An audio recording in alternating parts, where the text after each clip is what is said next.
Hello, good morning, and welcome back, dear students. Let's start with the second topic today. And your second topic is the lost ring, and this is written by Anish Jung.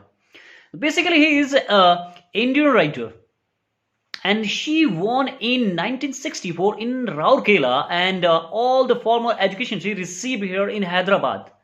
And afterwards, she moved to the American for further study.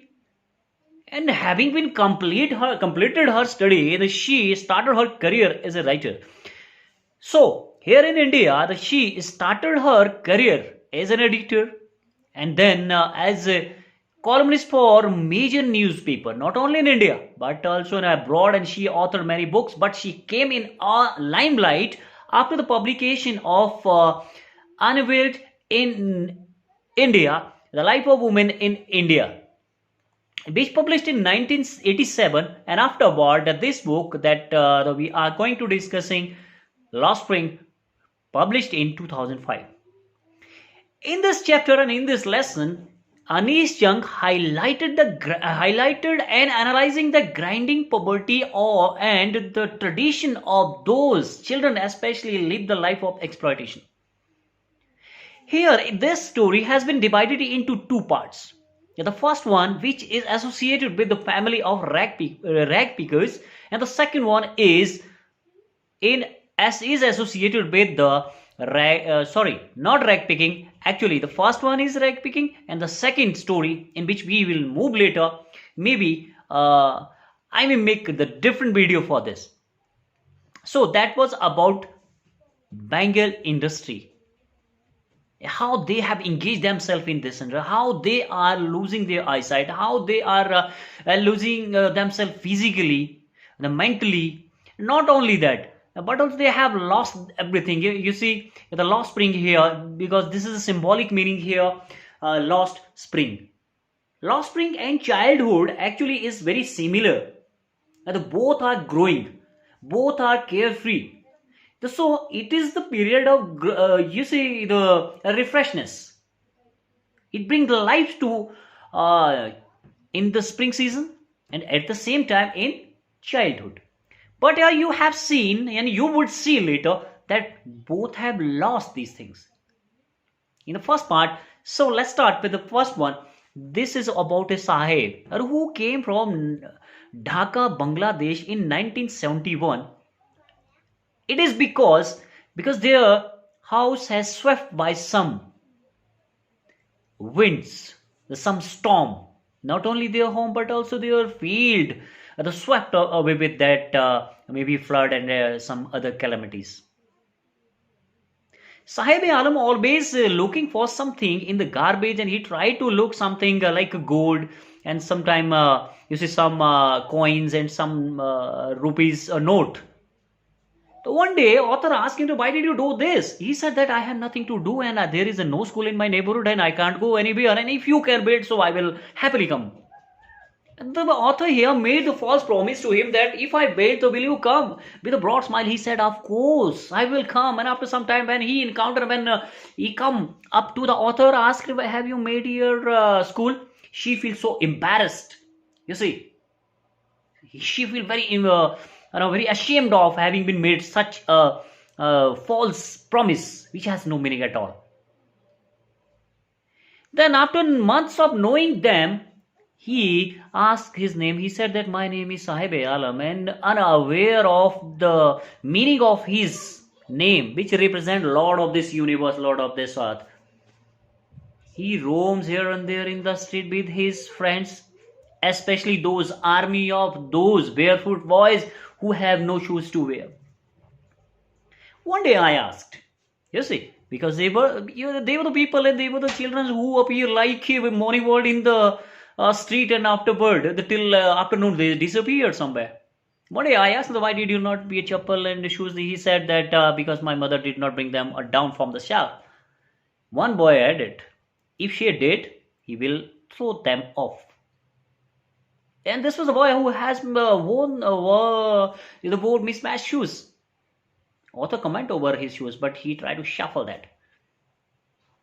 One more boy said that I want a pair of shoes, and this was a boy who has never worn a pair of shoes in his life. And they usually used to say that it is a tradition in our family to stay barefoot, although we have money to buy shoes. But author know that it was just an excuse to hide their poverty and conceal their poverty somewhere. In the meantime, she reminded a man from Udipi who used to say that as a young boy he would go to school past an old temple where his father was a fast, and in that and whenever I used to go to school, I stopped there for some time to make a prayer to have a pair of shoes, and then finally I got it. 30 years later, when I returned back to that place, I saw that it was actually drawn in an air of uh, kind of desolations. It was in a state of a destructive stage. There at the backyard, new priest lived along with his family, and his boy also was there, and who was returning from the school. When I saw he was returning from the school with the grey uniform, socks and shoes, and the school bags he threw over the folding bed.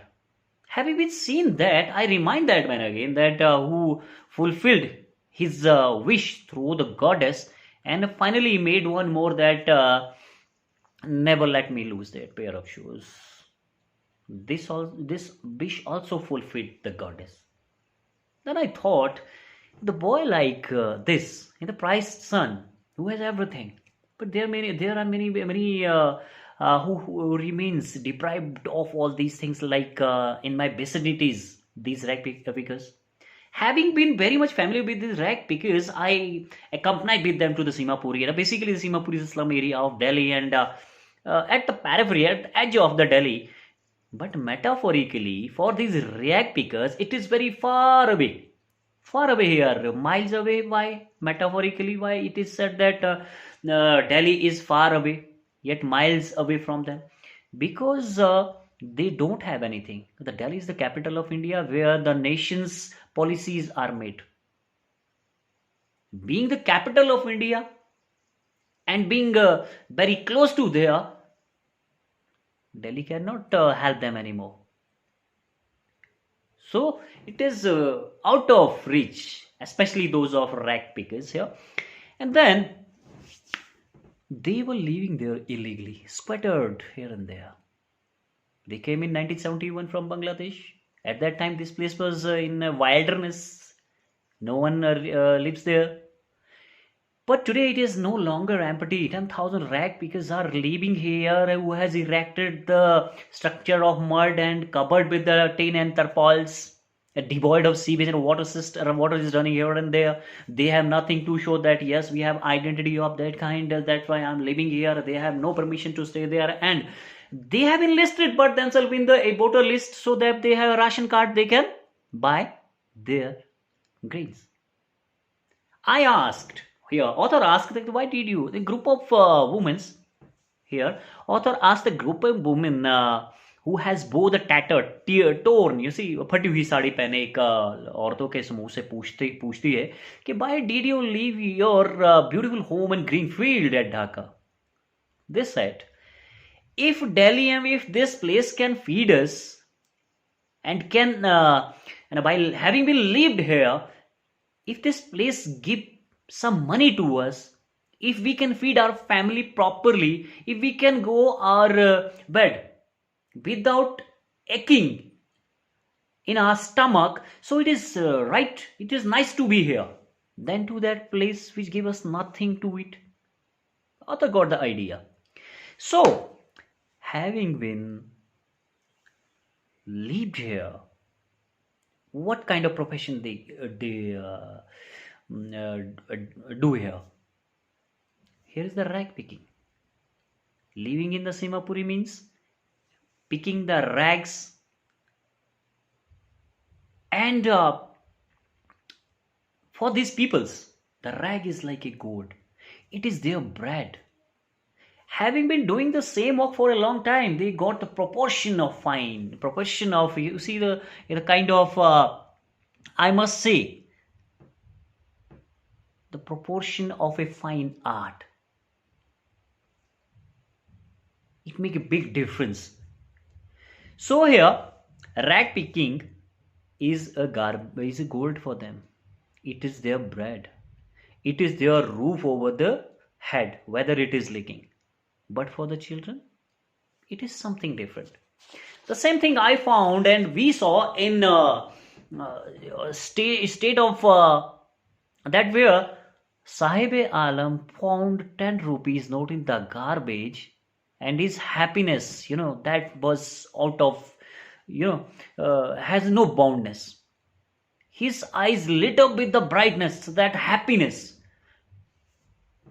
And sometime they found the rupee is a coin, silver coin, the garbage, and they could not prevent themselves to founding and scrounging more, and in the hope of getting one more silver coin.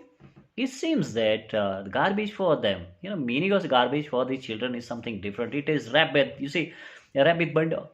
But as far as concerned about the elder, it is something different, and it is a mean of survival for them. And afterward, within the winter morning, one day, one winter morning, the author Sahib was looking, and he was watching a game in my vicinity where two boys with the white uniform, the playing a tennis, and he hums. He hums. You see, your Sahib hums that I like this games. He was watching this game very intently. He was feeling so, kind of the fascinations. And he was looking and he was watching this match behind the fence gate. And at the same time, he admitted that when there is no one inside, keeper let me come in and let me use the swing.